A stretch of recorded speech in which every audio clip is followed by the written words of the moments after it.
holiday rush is coming. Want to crush it this Q4? The time to start is now. Number 1, get ahead of the game and start prepping your listings today so they have time to rank. Number 2, optimize everything. Refresh your titles, photos, and descriptions.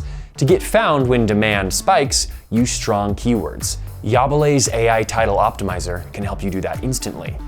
Number 3, maximize promoted listings effect. This is a must-do for Q4.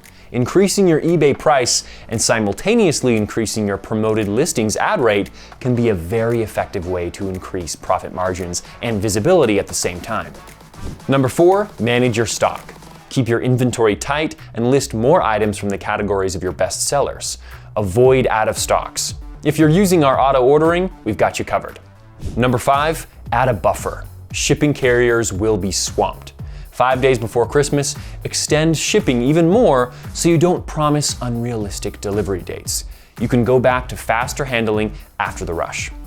Number 6, be a customer hero. Respond fast. Proactive communication builds trust and protects your account. Number 7, watch your metrics. Monitor your performance daily. Catch any issues immediately before they hurt your visibility. Number 8, prepare for returns. Be clear about your return policy. Number 9, clean up after. After a holiday, quickly remove or pause irrelevant and out-of-stock listings. Old seasonal listings can hurt your store's visibility. Number 10, stay informed. Keep an eye on platform announcements. Policy changes or glitches can catch you off guard during the busiest time of year. Don't get left behind. Start preparing today and make this your biggest holiday season yet.